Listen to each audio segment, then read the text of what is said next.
जय हरी माऊली. संत एकनाथ संत तुकाराम महाराजांच्या पालखीचं आगमन आता बारामती शहरामध्ये झालेलं आहे आणि त्याचं स्वागत करण्यासाठी अजित पवार गटाच्या राज्यसभेच्या खासदार सुनेत्राताई पवार आपल्याबरोबर आहेत.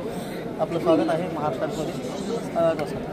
दादांनी एक योजना आणली, परवा बजेटमध्ये तरतूद केली की बहीण माझी लाडकी या योजनेसाठी प्रत्येक महिलेला जवळपास 1,500ची तरतूद तुम्ही केलेली आहे. काय वाटतं या योजनेचा किती महिलांना लाभ होईल किंवा कसा फायदा होईल? आपल्याला माहिती आहे की आत्ताच्या या बजेटमध्ये ही कल्याणकारी योजना महाराष्ट्र सरकारने सगळ्या त्या महिला वर्गासाठी दिलेली आहे. ती अतिशय उपयुक्त आहे. त्याच्या आपण पाहतो की रोजचा जो प्रतिसाद मिळतो आहे त्याच्यावरूनच ती किती फायद्याची माझ्या सगळ्या महिला भगिनींना वाटते. आणि या प्रतिसादावरूनच आपल्याला कळते की ती खरंच माझ्या महिला भगिनीचा सर्व माझ्या लोकांना ती खूप उपयोगाची असणार आहे. आणि ही एक महत्त्वाकांक्षी योजना ही महाराष्ट्र सरकारची आहे असं मला वाटतं. जवळपास राज्यामध्ये 6 कोटी महिला आहेत, तर त्यापैकी किती महिलांना आता लाभ आपल्याला माहिती आहे की कुटुंबाच्या 2 महिलांना त्यांनी त्याचा लाभ घेण्यासाठी परवानगी दिलेली आहे.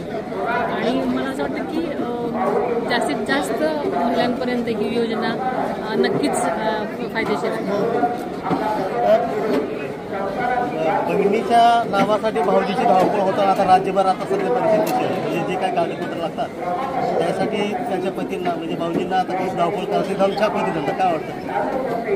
सांगायचं तर कुठल्याही योजनेसाठी काही कागदपत्र आवश्यक असतात आणि मला असं वाटतं की सगळेजण त्यासाठी प्रयत्न करतायत चांगल्या प्रकारचे. असं वाटत नाही का की लोकसभेमध्ये सगळे येत आहेत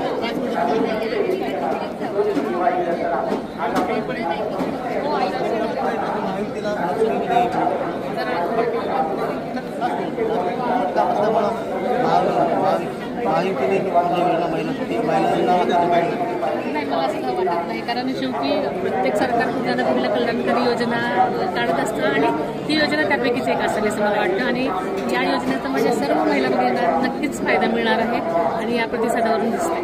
लास्ट प्रश्न आहे, या योजनेसाठी दरवर्षाला जवळपास 46,000 कोटीचा खर्च येणार आहे. जवळपास 3 वर्ष जर योजनेचं जर एकत्रित केलं तर राज्यातील जलसिंचनाचे जे प्रकल्प आहेत ते पूर्ण होऊ शकतात. म्हणजे आपल्या उस्मानाबाद जिल्ह्याचं आहे, कृष्णापुरी प्रकल्प आहे, भीमा स्थिरीकरण योजना आहे, नागपूरचं, नाशिकचं.